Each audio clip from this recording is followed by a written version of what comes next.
Hello दोस्तों, welcome to Yagya investment academy. इस video में हम डिस्कस करने वाले हैं 5 की takeaways from Jupiter Lifeline hospitals IPO. तो आज आईपीओ का ये सेकंड डे है, कल तक एप्लीकेशंस देना कल तक ये चालू रहेगा। तो इस वीडियो में हम डिस्कस करेंगे 5 ऐसी की चीज़ें जो इस आईपीओ से रिलेटेड हो। आजू बाजू की बातें ज़्यादा नहीं करेंगे, 5 सबसे इंपॉर्टेंट चीज़ें जो मुझे लगी इस आईपीओ के बारे में उसका डिस्कशन करेंगे। स्टार्ट में कंपनी एग्जैक्टली क्या करती है इस पर थोड़ा सा डिस्कशन करेंगे एंड एक छोटा सा वीडियो यहाँ पर मैं आपके लिए डाल रहा हूँ जहाँ से आपको कंपनी के बारे में जो सबसे इंपॉर्टेंट चीज़ें वो पता चल जाएगी। तो चलिए इसके साथ शुरू करते हैं। तो सबसे पहले हमारी परंपरा के अनुसार जो जीएमपी है इस इशू का, that is grey market premium, उसके बारे में बात कर लेता हूँ।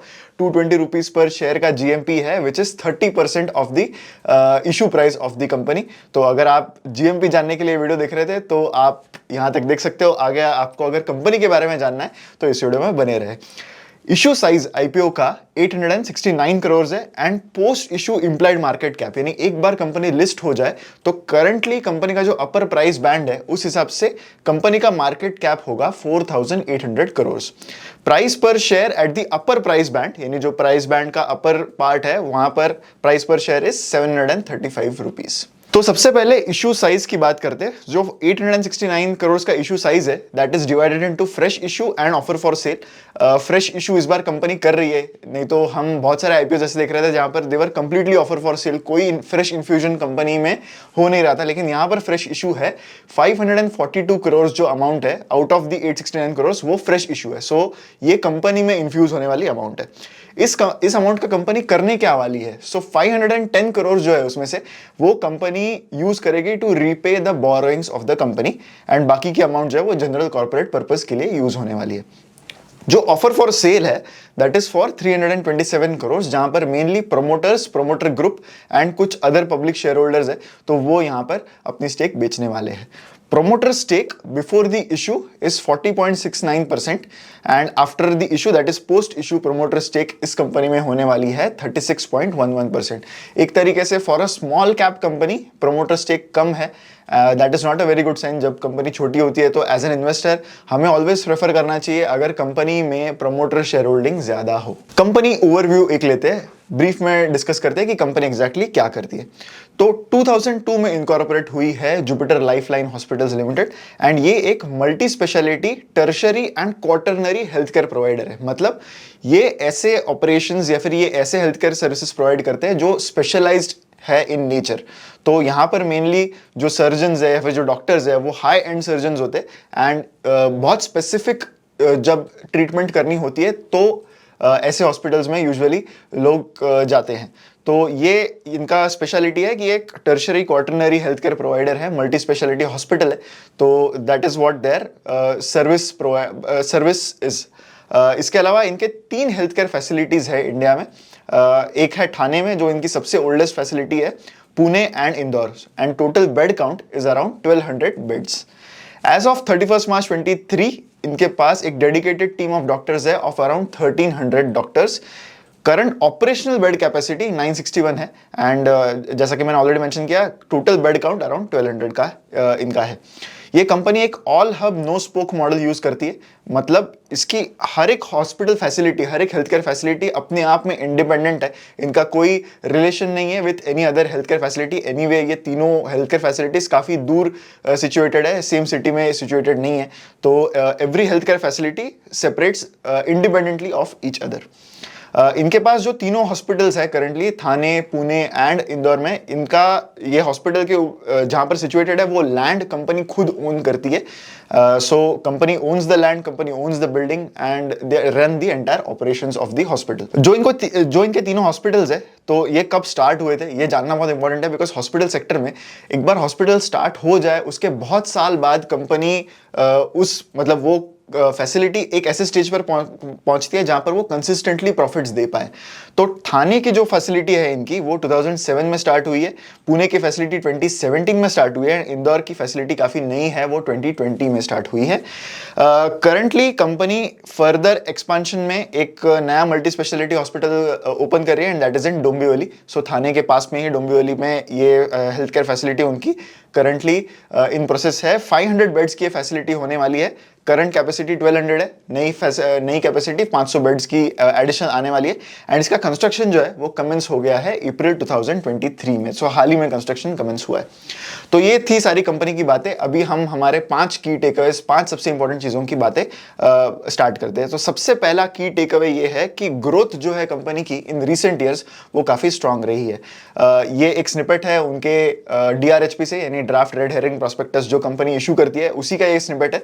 तो इन पेशेंट वॉल्यूम जो है वो काफ़ी अच्छे से इंक्रीज होता हुआ नजर आ रहा है। ऑपरेशनल बेड कैपेसिटी करंटली 950 के आसपास है। Occupancy rate 62%, that is a good occupancy rate for a hospital sector business. Average revenue per operating bed 50,000 के आसपास है। इसके बारे में भी हम बात करने वाले हैं आगे इस वीडियो में। सो 5 ईयर रेवेन्यू ग्रोथ जो है कंपनी का, CAGR जिसे हम कहते हैं, तो वो 23% है, विच इज क्वाइट गुड। इसका एक रीजन ये है कि 2 facilities, that is Indore and Pune, ये रिसेंटली ही स्टार्ट हुई है, तो यहाँ से कंपनी को रेवेन्यू आना शुरू हो गया। So that is helping them increase their top line. EBITDA margin company का 23% है। इसका हम बाकी पीयर्स के साथ कंपैरिजन करने वाले हैं आगे।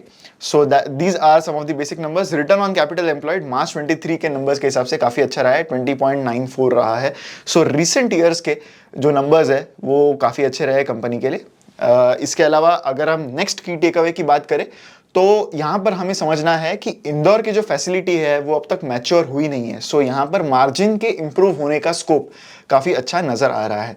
ये again another snippet from their prospectus, जहाँ पर हम देख सकते हैं तीनों हॉस्पिटल फैसिलिटी में कैसा average revenue per operating bed है, कितने टोटल रेवेन्यू कितना है, as a percentage of total revenue of the company वो एक फैसिलिटी कितना कंट्रीब्यूट कर रही है, ये सारी चीज़ें यहाँ पर डिस्क्लोज कर दी गई है। थाने की जो फैसिलिटी है वहां से कंपनी को 54% रेवेन्यू आ रहा है। सो एक ही हॉस्पिटल फैसिलिटी पर डिपेंडेंस भी बहुत ज्यादा है, ये हमें यहाँ पर समझ में आ रहा है। इंदौर की फैसिलिटी की अगर हम बात करें तो average revenue per operating bed यहाँ पर 38,000 है, जो कंपनी के कंसोलिडेटेड आरपॉप से काफी कम है। यहाँ पर अभी भी जो ऑक्यूपेंसी रेट है वो सिर्फ 40% है, जबकि कंसोलिडेटेड ऑक्यूपेंसी रेट कंपनी का 62% है। सो स्कोप है यहाँ पर कि इंदौर की फैसिलिटी जब मैच्योर होने लगेगी तब यहाँ से नंबर्स थोड़े से और बेटर आने लगेंगे। हॉस्पिटल सेक्टर में ऐसा ही होता है, जब एक फैसिलिटी कमेंस करती है तो जेस्टेशन पीरियड जिसे हम कहते हैं वो काफ़ी ज़्यादा होता है। स्टार्टिंग में ऑक्यूपेंसी लेवल्स कम रहेंगी, जैसे जैसे हॉस्पिटल मैच्योर होगा वैसे ऑक्यूपेंसी रेट्स बेटर होंगी एंड उसके नंबर्स जो है प्रॉफिटेबिलिटी नंबर्स भी बेटर आने लगेंगे। नेक्स्ट की टेकअवे, थर्ड की टेकअवे इस कि इनकी एंकर बुक काफी स्ट्रांग है। Now we are shifting to the governance parameter. तो IPO होने से पहले एंकर इन्वेस्टर्स के थ्रू कंपनी हमेशा पैसे रेज करती है। ये इंस्टीट्यूशनल इन्वेस्टर्स होते हैं। सो 260 करोड़ कंपनी ने रेज कर लिए हैं एंड एंकर इन्वेस्टर्स में कुछ काफी बड़े नाम भी इन्वॉल्व है। For example government of Singapore ने 4.6% of the anchor investor portion जो है वो सब्सक्राइब किया है कंपनी का। अबू धाबी इन्वेस्टमेंट अथॉरिटी ने भी यहाँ पर इन्वेस्टमेंट की है among some of the other FIIs, foreign institutional investors. Goldman सैक्स के फंड ने भी यहाँ पर इन्वेस्ट किया है, नोमुरा के फंड ने इन्वेस्ट किया है। अगर हम इंडिया के इन्वेस्टर्स की बात करें, इंस्टीट्यूशनल इन्वेस्टर्स की, तो यहाँ पर कुछ इंपॉर्टेंट म्यूचुअल फंड हाउसेस ने भी इन्वेस्ट किया है। SBI के लॉन्ग टर्म एडवांटेज फंड ने, SBI के कुछ थेमेटिक फंड्स ने, इसके अलावा निप्पॉन के बहुत सारे फंड हाउसेस ने यहाँ पर एक्सपोजर लिया है of high amount as a proportion of the anchor investor book.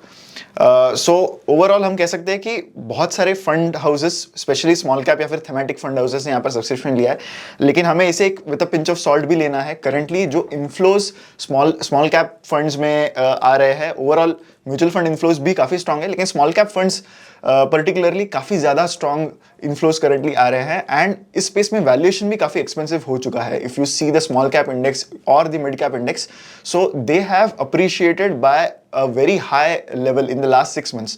So obviously ये सारे फंड हाउसेस के पास opportunity to deploy the inflow वो कम रहने वाली है एंड इसलिए they might find कि currently एक कंपनी IPO कर रही है, so they might have thought that this might be a good way to earn some money through these IPOs. Obviously इनके जो होल्डिंग्स है उस पर लॉक इन पीरियड रहेगा, but we have to understand कि ये सारे जो फंड्स है इनके पास करंटली इन्फ्लोस बहुत स्ट्रांग है and they have very limited opportunities to deploy the capital. Fourth की टेकअवे, हम यहाँ पर बात करने वाले हैं पीयर कंपैरिजन की। This is peer comparison on the basis of one parameter, that is average revenue per occupied bed, ARPOB। ये हॉस्पिटल इंडस्ट्री को एनालाइज करने के लिए बहुत इंपॉर्टेंट मेट्रिक है। इस पर हमने हमारे बाकी वीडियोज में भी काफी डिटेल में एनालिसिस किया है। सो यहाँ पर मैंने कंपैरिजन किया है of Jupiter life with some of the other peers in the hospital sector.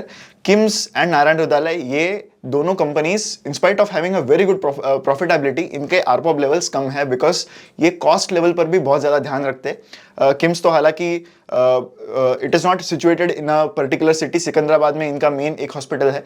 इसके अलावा बाकी जो भी फैसिलिटीज़ है उनके वो मेट्रो या फिर टियर 1 सिटीज़ में नहीं है. So that helps them keep the cost slow. लेकिन बाकी आप बिगर प्लेयर्स अगर आप देखोगे, Max Health Care obviously has a very high ARPOB. Global Health, Fortis Health Care, Apollo, ये सबके आरपॉब्स काफ़ी ज़्यादा है. So they are somewhere in line Jupiter के. लेकिन जैसे मैंने कहा था कि इंदौर की फैसिलिटी मैच्योर होगी, उसके बाद हो सकता है कि आरपॉब लेवल्स और भी यहाँ पर इंप्रूव हो. कुछ फाइनेंशियल की रेशियोज का कंपैरिजन है with some of the peers. So यहाँ पर अगर हम देखेंगे तो some of the important metrics इस इंडस्ट्री में, जैसे ऑपरेटिंग मार्जिन हो या फिर पैट मार्जिन हो, रिटर्न ऑन कैपिटल एम्प्लॉयड, ये सारे इंडस्ट्री की अगर हम बात करें तो they are the best for Max Health Care. So यहाँ पर अभी भी जुपिटर जब मैच्योर करेगा अपने करंट यूनिट्स तो हो सकता है यहाँ पर थोड़ा सा scope of increasing their returns बढ़ जाए. फिक्स्ड असेट टर्नओवर रेशियो इस इंडस्ट्री में सबसे बेस्ट है अपोलो हॉस्पिटल्स का. So Apollo Hospitals functions as at a fixed asset turnover of 2.1 times. यानी जो उनके टोटल फिक्स्ड असेट्स हैं बुक्स में, उसके कंपैरिजन में उनका टर्नओवर 2.1 टाइम्स ज़्यादा होता है. जुपिटर हेल्थ का ये 1.2 टाइम्स है. सो यहाँ पर भी स्कोप है to increase their revenue. Hospital sector की अगर हम बात करें तो कुछ एडवांटेजेस यहाँ पर होते हैं. सो ऑब्वियसली इनका जो रनवे फॉर ग्रोथ है, longer term runway for growth hospital industry के लिए ज़्यादा होता है. You will hear about very few hospitals जो आउट ऑफ बिजनेस चली गए हों. सो ये रिलेटिवली स्टेबल बिजनेस है even during times of stress. And long term negative lifestyle habits जो है उसकी वजह से यहाँ पर सेक्टर के लिए ग्रोथ लीवर्स काफ़ी स्ट्रॉन्ग है. सो हेल्थ केयर में ऑब्वियसली जो whether it is behavioral habits और lifestyle habits, sleep problems, ये सारी चीज़ें जो है वो लॉन्गर टर्म में हेल्थ केयर रिलेटेड प्रॉब्लम्स इससे ज़्यादा होती है. सो ऑब्वियसली हेल्थ हॉस्पिटल जैसे सेक्टर के लिए these are good growth levers. But at the same time हमें ये समझना है कि ये जो सेक्टर है that is very capex heavy. यहाँ पर इन्वेस्टमेंट्स ज़्यादा लगती है. एंड जैसा कि मैंने ऑलरेडी मेंशन किया है कि जेस्टेशन पीरियड ज़्यादा होता है. ऐसा नहीं होता है कि केपेक्स कर दिया तो अगले दिन से आपका रेवेन्यू बहुत अच्छा आने लगेगा. लॉन्ग टाइम लगता है to give a stable revenue for the hospital. Last की टेक अवे इज कि valuations are quite expensive. Profit जो है कंपनी का for FY23 that was 73 crore, जबकि पोस्ट इशू मार्केट कैप जो है कंपनी का according to the higher price band वो 4800 करोड़ का है. तो इस हिसाब से implied P ratio of the company is around 65 times of its earnings. अगर इसको हम कंपेयर करें with the peers in the hospital industry तो यू विल सी कि अपोलो हॉस्पिटल्स जो है उनका पी रेशियो 108 है. लेकिन उसके काफ़ी ज़्यादा रीजन है. Apollo is the biggest player in the hospital industry and they also have a diagnostic business. They also have a pharmacy business. तो ये सब देखते हुए it is not exactly a comparable business. लेकिन if you see some of the other players, ये सारे players जो है they are available at a valuation that is lower than the P ratio at which Jupiter is doing there IPO. Obviously बहुत सारी चीज़ें हैं. एक केपेक्स भी कंपनी कर रहा है इन डोंबिवली एंड इंदौर फैसिलिटी भी आगे चल के मैच्योर होगी. बट स्टिल ये सारी चीज़ें तो करंट प्लेयर्स भी कर रहे हैं. केपेक्स ऑलमोस्ट हर एक हॉस्पिटल कंपनी करंटली ज़्यादा कर रही है because hospital industry in general has been doing well from the stock market perspective. अगर हम देखें कि the value that these companies have created for the share holders has been good in the recent times. तो कहीं ना कहीं ऐसी feeling आती है इस IPO को देख के कि रिसेंट नंबर्स काफ़ी ज़्यादा अच्छे हैं. इसलिए that could be one of the reasons why the company is doing the IPO. हमारा at a company level, at a यज्ञ लेवल हम हमेशा ये रेकमेंड करते हैं कि IPOs में सब्सक्राइब करना is not the wisest things to do.